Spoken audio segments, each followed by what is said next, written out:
আপনারা কলেজে আসছিলেন, কি দাবি রয়েছে আপনাদের? কলেজে প্রথম কথা যে কলেজে অসামাজিক কাজ চলতো এতদিন, যে কলেজ চত্বরে তৃণমূলের আমলে, তো সেগুলি বন্ধ করার দাবি প্রথমত।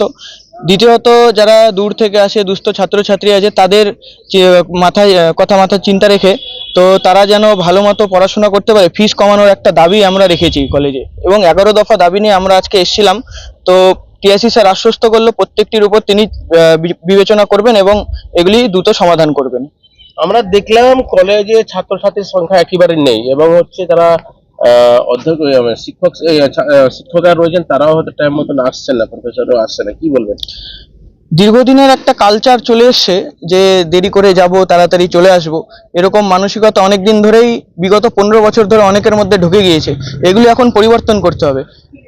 সেই জন্য আমরা টিআইসি স্যারকে এটাও জানালাম যে অনেকে দেরি করে আসছে, তাড়াতাড়ি চলে যাচ্ছে, এবং ছাত্রছাত্রীদের যেটা কথা আছে, ছাত্রছাত্রীরা কলেজ ক্যাম্পাসে আসতে ভয় পেত আগে। তৃণমূলের দাদা তাদেরকে জোর করে টিএমসিপি করতে হবে, এরকম তাদেরকে জোর জবরদস্তি করতো, টিএমসিপি করতেই হবে, না করলে তাদেরকে পরীক্ষায় আটকে দেওয়া হবে।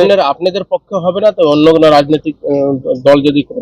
আমরা অখিল ভারতীয় বিদ্যার্থী পরিষদ রাষ্ট্রবাদী সংগঠন, আমরা ছাত্রছাত্রীদের পক্ষে 100 বার থাকবো, কিন্তু এরকম অসামাজিক কাজ অখিল ভারতীয় বিদ্যার্থী পরিষদ দ্বারা হবে না, এই বলে আশ্বস্ত করছি। কি বলবেন ডেপুটেশন নিয়ে? আজকে আমরা কালিয়াগঞ্জ কলেজে মেইন ডেপুটেশনের বিষয় ছিল গার্লস হোস্টেলটি কোনো গার্লস ছাত্রছাত্রী না থাকা সত্ত্বেও সেখানে কিছু কলেজ স্টাফ রয়েছে যারা পুরো ফ্যামিলি নিয়ে থাকছে, সেটি বিষয়ে আমরা স্যারকে জানালাম। স্যার বললো তার কাছে ইনফরমেশন ছিল না, তিনি সেটা দেখবেন। এবং এই ব্যাপারে এত বড় একটা যে ফ্যামিলি নিয়ে থাকতো, সেখানে স্যারের কোনো ইনফরমেশন ছিল না? স্যার যেটা বলেছে যে ইনফরমেশন ছিল না, স্যার জানতো যে সেটা রক্ষণাবেক্ষণ করতো তিনি, কিন্তু সেখানে যে থাকতো সেটা তার জানা ছিল না। তো সেই বিষয়টা তিনি দেখবেন বললেন। এবং তার সাথে বয়েজ হোস্টেলে কিছু প্রাক্তন ছাত্ররা তারা সেটা দখল করে রয়েছে, সেটা স্যারকে বলা হলো যে সেটা যেন অতি সত্ত্বর যারা প্রেজেন্ট ছাত্র রয়েছে তাদের হাতে তুলে দেওয়া হয়। এবং তার সাথে কলেজে একটি ক্যান্টিন, যেটা প্রত্যেক কলেজেই থাকে, যেখানে ছাত্রছাত্রীরা ফাঁকা টাইমটা বসতে পারে, তার ব্যবস্থা করা। এবং তার সাথে লাইব্রেরি রুম বা কলেজে যে আদার্স রুমগুলো সেগুলো পরিষ্কার পরিচ্ছন্ন করা, এবং কলেজে যে পড়ার পরিবেশ সেটি ফিরিয়ে আনার কথা বলা হয়েছে। তো মনে হচ্ছে কি এই মুহূর্তে কলেজে কোনো মানে শিক্ষার ভালো পরিবেশ রয়েছে, পড়াশোনার পরিবেশ রয়েছে কালিয়াগঞ্জ কলেজে? দেখুন, কালিয়াগঞ্জ কলেজে পড়াশোনার জন্য ফ্যাকাল্টির অনেক ভালো রয়েছে এবং স্ট্রাকচারও ভালো রয়েছে, কিন্তু বিগত যে সরকার ছিল তারা পড়ার যে স্ট্রাকচার সেটা পুরো ধ্বংস করে দিয়ে গেছে। এখানে ছাত্রছাত্রীদের মাথায় একটা জিনিস ঢুকেছে, কলেজে না গেলেও তারা পরীক্ষায় বসতেই পারবে, দাদারা রয়েছে, দিদিরা রয়েছে, তাদেরকে বসিয়ে দেবে। কিন্তু আমরা প্রফেসর স্যারকে ভালোভাবে বলে এসেছি যে 75% অ্যাটেন্ডেন্স মাস্ট, তাছাড়া কাউকে কলেজে যেন পরীক্ষাতে অ্যালাউ না করা হয়। এবং স্যারও বললো সেটি দেখা হবে, এবং কোনো দাদা দিদির কোনো ইনফ্লুয়েন্স আর কলেজে কাজ করবে না, সেটা দেখতে স্যারকে বলা হয়েছে। তো আশা করি আস্তে আস্তে পড়ার স্ট্রাকচার আগে যেরকম ছিল আগামী 15-20 বছর আগে সেরকমই ফিরে আসবে কালিয়াগঞ্জ কলেজে।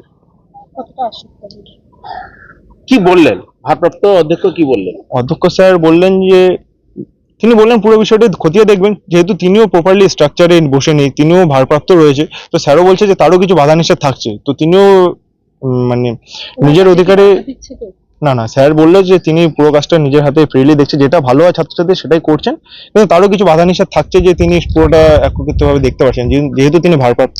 তাও স্যার যতটা সম্ভব ততটা স্যারের দিক থেকে 100% দিয়ে চেষ্টা করবেন বলেছেন। গত দিনে আমরা দেখেছিলাম অখিল ভারতীয় বিদ্যার্থী পরিষদ নেমেছিল, অবৈধভাবে কালিয়াগঞ্জ কলেজের নিয়োগ হয়েছিল, এটাকে কিভাবে দেখছেন? আগামী দিনে কিভাবে আন্দোলন নামবেন? কালিয়াগঞ্জ কলেজে নিয়োগ নিয়ে যেটি বললেন দাদা, এটা নিয়ে আমরা এর আগেও কালিয়াগঞ্জ কলেজ চলো অভিযান করেছিলাম, যেখানে আমরা কালিয়াগঞ্জ কলেজে ঢুকতে পারিনি, কারণ তাদেরই দাদারা দিদিরা কলেজের আশেপাশে বসে থাকতো, আটকে দিত আমাদেরকে আগেই।